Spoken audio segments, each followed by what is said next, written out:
এইসির অধীনে জাতীয় নাগরিক পার্টি ইলেকশনে অংশগ্রহণ করবে না ইনশাআল্লাহ।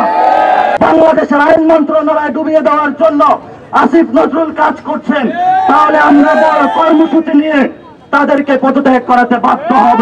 প্রথম কেস হিসাবে আমরা ধরে নিব জাতীয় ইলেকশনের আগে স্থানীয় সরকার ইলেকশন। যদি স্থানীয় সরকার ইলেকশন তারা সুন্দরভাবে সক্ষমতার পরিচয় দিয়ে আয়োজন করতে পারবে, তাহলে আমরা মনে করব এই ইসির ফিটনেস রয়েছে জাতীয় সংসদ নির্বাচনের জন্য। কিন্তু এই ফিটনেস ছাড়া, পরীক্ষা করা ছাড়া জাতীয় নির্বাচনের জন্য গত 15 বছরে শেখ হাসিনা ফ্যাসিস্ট খুনি এই নির্বাচন কমিশন সাংবিধানিক প্রতিষ্ঠানকে যেভাবে নষ্ট করেছে, এটাকে যদি পুনর্গঠন সক্ষমতার পরিচয় যদি আমরা নির্ণয় না করি এবং বিভিন্ন দলের যারা মুখপাত্র হিসাবে ভূমিকা পালন করছে তাদেরকে যদি পুনর্গঠন না করে সেই ইলেকশনে যাওয়া হয়, এইসির অধীনে জাতীয় নাগরিক পার্টি ইলেকশনে অংশগ্রহণ করবে না ইনশাআল্লাহ। আমরা দৃঢ়কণ্ঠে বলতে চাই, ইলেকশন কমিশনে আমরা কয়েকদিন আগে এসেছিলাম, রকিবউদ্দিন থেকে শুরু করে সাজানো নাটক মঞ্চস্থ করে, হুডা কমিশনের মঞ্চস্থ করে বাংলাদেশের মানুষের ভোটাধিকার কেড়ে নেওয়া হয়েছিল। বাংলাদেশের মানুষের দামি ইলেকশনের মাধ্যমে গণতান্ত্রিক প্রক্রিয়ার উপরে ছুরি চালানো হয়েছিল। কিন্তু আমরা দেখতে পাচ্ছি তারা এখন দিব্যি ঘুরে বেড়াচ্ছে, আইনের আওতায় তাদেরকে এখনো আনা হচ্ছে না।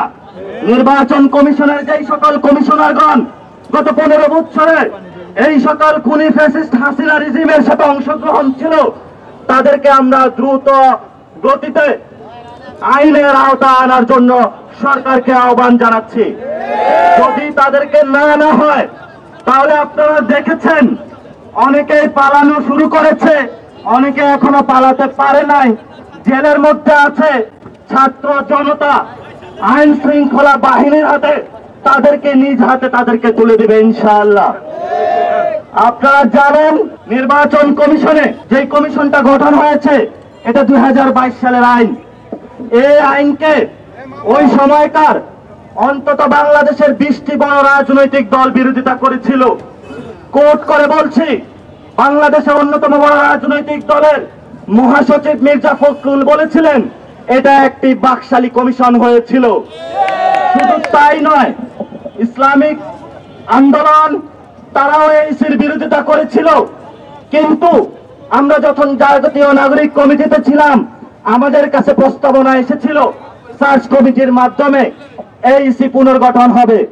আমরা বলেছিলাম সাংস্কৃতিক, রাজনৈতিক, অর্থনৈতিক পরিমণ্ডলে যেসব আওয়ামী ফ্যাসিবাদী আছে, যে সকল আইন কানুন রয়েছে, সেগুলো ঐক্যমত কমিশনের যে সংস্কার সুপারিশ মালা এসেছে সেটার মধ্য দিয়ে পরিবর্তন না করে মুজিবীয় আইন, শেখ হাসিনার আইনে যদি করা হয় তাহলে বাংলাদেশকে একটি গভীর সংকটে ফেলে দেওয়া হবে। কিন্তু এই ইন্টারিম গভর্নমেন্ট যারা গণ অভ্যুত্থানের রক্তের উপরে দাঁড়িয়ে আছে, এই আসিফ নজরুল থেকে শুরু করে অন্যরা এইসি পুনর্গঠনের যে কায়দা কলা কৌশল করেছে, সরাসরি তারা গণ অভ্যুত্থানের সাথে বিশ্বাসঘাতকতা করেছে। আগামীতে আমরা যদি অতি দ্রুত গতিতে ইলেকশন কমিশনারদের পদত্যাগ না করে পুনর্গঠন না করা হয়, ঐক্যমত কমিশনে যেই সকল সুপারিশ মালা দেওয়া হয়েছে সেগুলো যদি মান্য না করে বাংলাদেশকে একটি গণতান্ত্রিক প্রক্রিয়ায় নিয়ে যাওয়ার কোন প্রচেষ্টা না করা হয়, তাহলে আমরা উপদেষ্টার মধ্যে যারা বিএনপির মুখপাত্র হিসেবে কাজ করছে, বাংলাদেশের এডুকেশন সেক্টরকে ডুবিয়ে দেওয়ার জন্য ওয়াহিদুদ্দিন ভাই কাজ করছেন, বাংলাদেশের ফাইন্যান্সিয়াল সেক্টরকে ডুবিয়ে দেওয়ার জন্য সালাউদ্দিন ভাই কাজ করছেন, বাংলাদেশের আইন মন্ত্রণালয় ডুবিয়ে দেওয়ার জন্য আসিফ নজরুল কাজ করছেন, তাহলে আমরা বড় কর্মসূচি নিয়ে তাদেরকে পদত্যাগ করাতে বাধ্য হব। আপনাদের এই মাঠে কুসুম কুসুম খেলা চলবে না। আপনারা জনসেবা ব্যাহত করার জন্য নগর ভবনের সামনে অবস্থান নিয়েছেন। আজকে পুরো ঢাকা অবরুদ্ধ।